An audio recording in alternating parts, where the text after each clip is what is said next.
토지거래 허가제 해제가 부동산 시장에 큰 변화를 주고 있습니다.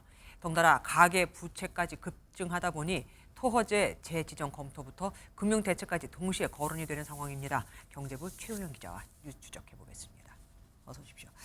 서울 아파트값 실제로 그렇게 많이 올랐습니까? 네, 서울시가 지난달 토지거래 허가 구역을 푼 곳은 잠실, 삼성, 대치, 청담입니다. 근데 네. 이들 아파트 최근 실거래가들을 확인해 봤더니 네. 실제로 급등했습니다. 대치동의 A아파트 전용 면적 93제곱미터는 이달에 45억 원 최고가를 찍었는데요. 아이고. 1월보다 3억 원 정도 높은 가격에 거래가 됐고 네. 잠실의 B아파트 84제곱미터 같은 경우는 2월에는 25억 원이었는데 3월에는 27억 원으로 뛰었습니다. 네. 이런 집값 상승세는 노도강, 노원, 도봉, 강북, 그리고 금관구, 금천, 관악, 구로 주변으로도 확산이 되는 모습을 보였고요.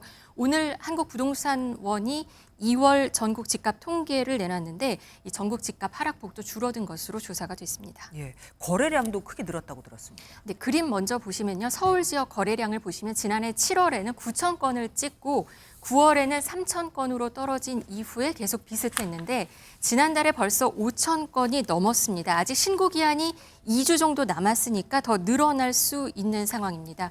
경기도도 강남과 인접한 곳부터 거래량이 확 증가했는데 이 토지거래 허가제 해제 영향으로 보입니다. 토지거래 허가제를 해제한 이유가 원래는 뭐 개인 그러니까 사유재산 침해 논란도 있었고요. 네. 그리고 무엇보다 침투된 부동산 경기를 살리자는 거였는데 이게 지금 투기 조짐으로 번지고 있는 거잖아요. 네, 토지거래 허가 해제를 하기 전에는 서울을 비롯한 전국 집값이 좀처럼 침체에서 벗어나지 그랬죠. 못했습니다.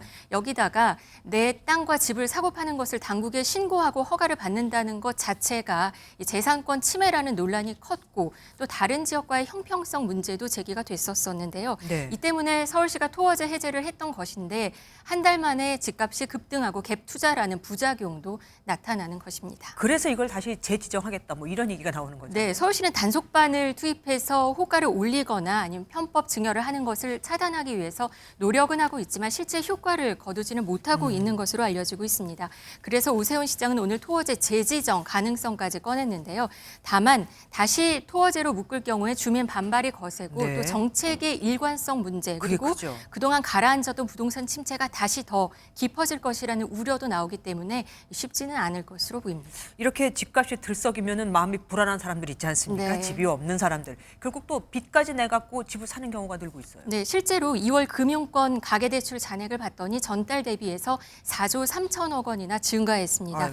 1월 가계대출이 9천억 원 정도 보시면 줄어든 것을 확인할 수가 있는데요. 네. 10개월 만에 감소를 했지만 한 달 만에 대폭 증가세로 돌아선 것입니다. 그러네요. 지난해 4분기 기준으로 봤을 때 우리나라 GDP 대비 가계부채 비율은 세계 2위입니다. 가계부채 증가세가 이렇게 우려되고 있는 상황에서 이런 상황, 가계부채가 늘어나고 있는 상황인데요. 이 때문에 금융위원회는 오늘 오전에 은행들을 소집해서 선제적으로 대응을 해달라 이렇게 주문을 했습니다. 네.